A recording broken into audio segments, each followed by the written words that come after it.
అందరికీ నమస్తే, నేను మీ Gopi. Welcome back to our channel. ఈరోజు హైదరాబాద్లో అయితే అన్ని పార్టీల నామినేషన్ అయితే ఈరోజు జరగబోతున్నాయి. ఆ నామినేషన్ కార్యక్రమంలో భాగంగా హైదరాబాద్ బీజేపీ ఎంపీ క్యాండిడేట్ ఎవరైతే ఉన్నారో మాధవీలత కోసం చాలామంది తరలి వస్తున్నారు. అదేవిధంగా సినిమా ఆర్టిస్టులకు సంబంధించిన కూడా చాలామంది వచ్చారు. ఒకసారి మనం ముందున్నారు, వాళ్ళతో మాట్లాడే ప్రయత్నం చేద్దాం. మేడం నమస్తే. మేడం నమస్తే అండి. ఎందుకు వచ్చారు మేడం మీ నామినేషన్కి? మన మాధవీలత గారి కోసమే వచ్చాం. బీజేపీలో ఆవిడ నిలబడతా ఉంది. సరే, మా సైడ్ మాకు కూడా బీజేపీ ఇష్టం. మోడీ గారు ఎవరికి ఇష్టం ఉండదు, ప్రతి ఒక్కరికి మోడీ గారు ఇష్టం. అలాగే మేము మా ఈసీ మెంబర్స్, మన శ్రీనివాస్ గారు, నేను, మా లక్ష్మీకాంత్ గారు అందరం మా ఈసీ మెంబర్స్. సరే, ఒక్కసారి విష్ చేసి ఆవిడకి ఆల్ ద బెస్ట్ చెప్దామని ఇంత దూరం వచ్చాం. ఆవిడ స్టార్ట్ అయింది చార్మినార్ దగ్గర, అక్కడ కూడా విష్ చేసాం. ఇక్కడ నామినేషన్ వేయడానికి వచ్చారు, ఇక్కడ కూడా విష్ చేసాం. ఆవిడ హ్యాపీగా బయటికి రావాలి, ఇక్కడ కూడా విష్ చేద్దాం. ఎందుకంటే విజయం ఎప్పుడు ముందు ఉండాలి, వెనక ఉండకూడదు. చాలా బురదజల్లే కార్యక్రమాలు అయితే జరుగుతున్నాయి. నిన్న ఆమె ఒక బాణంతో మసీదుని కొట్టేలాగా బాణంతో ఒక చాలా బురదజల్లే కార్యక్రమాలు జరిగింది. దాని మీద మీరే ఉంటారు? ఎన్నెన్నో ఏదేదో వస్తుంటాయండి, అవన్నీ అనవసరం. ఎప్పుడు జరిగిన మంచినే దృష్టిలో పెట్టుకోండి, చెడుని ఎందుకు దృష్టిలో పెట్టుకుంటారు? బయట చాలా ఆరోపణలు అయితే వస్తున్నాయి. ఆమె సీటు కోసం దాదాపు 200 కోట్ల రూపాయలు ఖర్చు పెట్టారని చెప్తున్నారు. దానికి మీరే ఉంటారు? పండగ వస్తే మనం బట్టలు ఖర్చు పెట్టమా? ఆవిడ సీటు కోసం ఖర్చు పెడితే తప్పేంటి?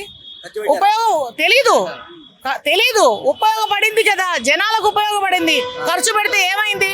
200 కోట్ల రూపాయలు ఒక చారిటబుల్ ట్రస్ట్ ద్వారా జనాలకి ఫండింగ్ ఇవ్వచ్చు కదా. చూడు, మంచి కార్యక్రమాలు ఆవిడ వస్తే ఇంకా ఎన్నో చేస్తుంది. 200 కోట్లు అనేది అబద్ధం. హైదరాబాద్ అనేది ఒక ఎంఐఎంకి అడ్డా క్యాండిడేట్. గత 4 తరాల నుంచి ఎంఐఎంఏ గెలుస్తుంది. మాధవీలత గారు ఎందుకు గెలుస్తారు? ఒకవేళ గెలిస్తే ఆ నగరానికి ఏం చేస్తారు? మోడీ గారి దగ్గర నుంచే ఆవిడకి పిలుపు వచ్చి ఉంటుంది. లేకపోతే ఆవిడ ఇంత ఆర్భాటంగా 6 లక్షల ఓట్లు తీసేసి దొంగ ఓట్లు ఆవిడ ముందుకు వస్తుంది అని అంటే ఎంత పవర్ఫుల్ లేడీ. ఏదైనా ఆడవాళ్ళే గొప్పవాళ్ళు. అదే గత 4 సార్ల నుంచి నాంపల్లి నుంచి కాంగ్రెస్ అభ్యర్థి ఎవరైతే ఉన్నారు ఫిరోజ్ ఖాన్, అతను కూడా చాలాసార్లు పోటీ చేసి ఓడిపోయాడు. ఇప్పుడు అదే ఓటమి మాధవీలత గారికి ఉండిద్ది అంటారా? శ్రీనివాస్ గారు చెప్తే బాగుంటది. ఏమంటున్నావు? గత 4 సార్ల నుంచి కాంగ్రెస్ తరపు నుంచి ఫిరోజ్ ఖాన్ గారిది పోటీ చేసి ఓడిపోయారు ఏది ఆ ఏరియాలో. ఇప్పుడు మాధవీలత గారు అందమేరకు గెలిచే అవకాశాలు ఉన్నాయంటారు? ఎప్పుడు కూడా గివప్ ఇవ్వద్దు, ప్రయత్నిస్తుండాలి. నువ్వు ఒక్క రోజులో నువ్వు జర్నలిస్ట్ అయ్యావా? అంచెలంచెలు ఎదిగావు కదా. ఎవరైనా అంతే, జీవితం అంటేనే అది అంచెలంచెలు ఎదుగుతాం. ఓటమి గెలుపుకు తొలి మెట్టు.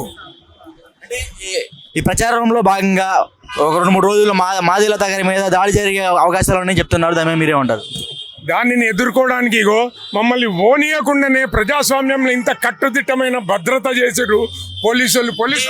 మీ క్యాండిడేట్కి లా అండ్ ఆర్డర్ కంట్రోల్ చేయడానికి పోలీసులు ఉన్నారు. అది మా బాధ్యత కాదు, అర్థమైందా?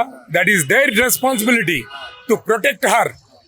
ఎంఐఎంఏ గెలిచే అవకాశాలు ఉన్నాయని చెప్తారు మీరు? 100%. ఎవరైనా ఏమండి, ఈ పక్కన హాస్పిటల్ ఉంది, నీకు తెలుసా? వెనకాల కనబడుతుందా? ఆ హాస్పిటల్ ఏం వస్తారు? రోగి వచ్చినప్పుడు ఏమనుకుంటాడు? అక్కడ ట్రీట్మెంట్ జరిగి నేను మంచిగా వస్తాను అనుకుంటాడు. ఆమె కూడా విజయంతో వస్తుంది అనుకునే పోటీ చేస్తుంది. మోదీ గారు ఆమెకి ఫుల్ సపోర్ట్ ఉందని బయట వార్తలు వస్తున్నాయి. అందమేరకు వస్తూ ఉంటారు. మోదీ గారు 100% భారతదేశం కోసం ఆలోచిస్తుండు. ప్రతి పౌరుడు, నువ్వు, నేను, ప్రతి ఒక్కరు కూడా మోదీ గారి కోసం నడుం బిగించాలి. దేశభక్తి అంటే ఏంది? ఎక్కడన్నా దొరుకుతుందా? మార్కెట్లో దొరకదు కదా. దేశభక్తి అంటే ఇదే. ఒక మంచి రాజకీయవేత్తను మనం ప్రోత్సహించడమే దేశభక్తి, అకార్డింగ్ టు మీ. ఇప్పుడు అదే ఎంఐఎం పార్టీ అక్కడ గెలిస్తే, హైదరాబాద్లో గెలిస్తే అంతా నార్మల్గానే ఉంటుంది. మాధవీలత గారు గెలిస్తే అక్కడ కులమతాల చిచ్చుపెట్టే అవకాశాలన్నీ చాలా జరుగుతాయంట. దాని మీద మీరే ఉంటారు? కులమతాల ఘర్షణలు ఎక్కువైతే ఉంటాయంట. ఇక్కడ చూడు, అదొక సాకు మాత్రమే. ఇన్నాళ్ళ నుంచి ఎందుకు అవటం లేదు? ఒకప్పుడు అయింది, ఇప్పుడు లేదు. అట్లాంటి పరిపాలన అన్ని కంట్రోల్ అయిపోయినాయి. గతంలో నువ్వు పుట్టనప్పుడు కర్ఫ్యూలు ఉంటుండే, తెలుసా? నువ్వు పుట్టనప్పుడు ప్రతిసారి ఏ పండుగ అయినా కూడా కర్ఫ్యూలతో గడిపినాం. అది అనుభవించినోడికే తెలుస్తుంది. ఫైనల్గా ఒక మాటలో మాధవీలత గారి గురించి ఏం చెప్తారు? She national leader, would be national leader. She definitely targeting Charminar and Hyderabad constituency definitely ఈరోజు ఆమె గెలిచే సత్తా ఉన్నదని 6 లక్షల ఓట్లు తీసేపించింది. ఆమె ఓడినా కూడా గెలిచినట్టే రికార్డ్స్లో డెఫినెట్గా. సో చూసాం కదా ఆ సినిమా యాక్టర్ మొత్తం మాధవీలత గారికి అయితే సపోర్ట్ చేస్తున్నారు.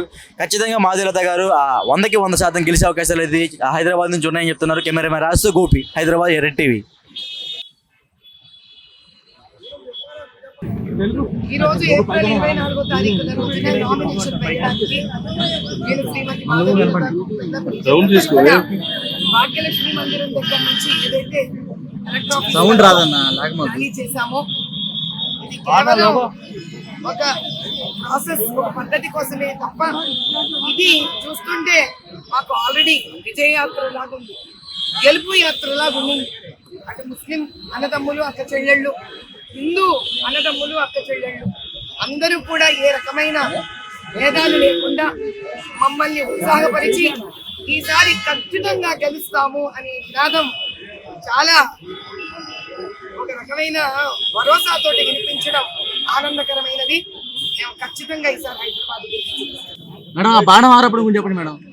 బాణం వేసారంట మసీద్ మీద. బాణం వెళ్ళిపోయింది, గుచ్చుకోవాల్సింది కూడా గుచ్చుకుపోయింది, వదిలేద్దాం.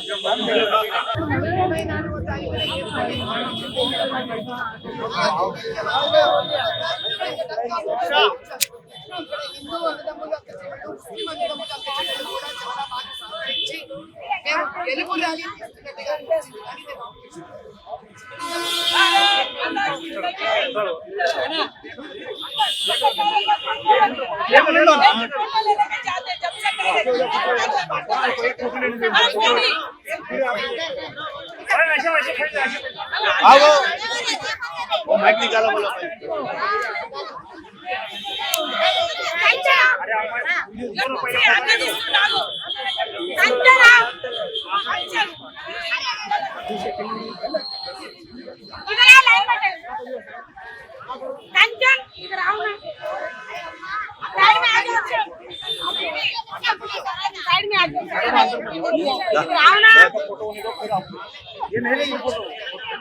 మేడం మేడం పక్క మేడం మేడం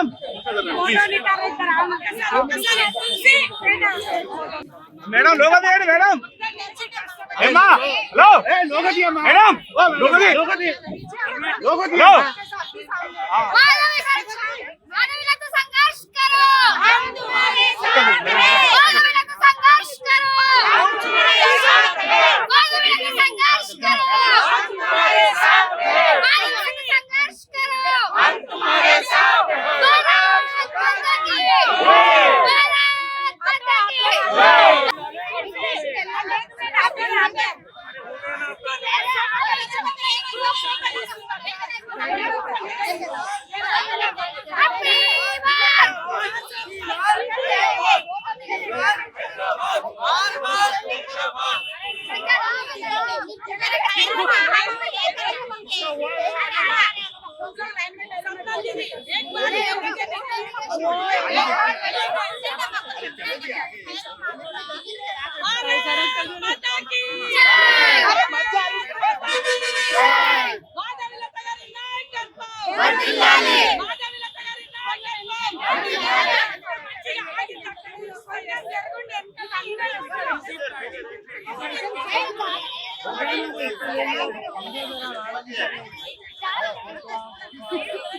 మేడం గారు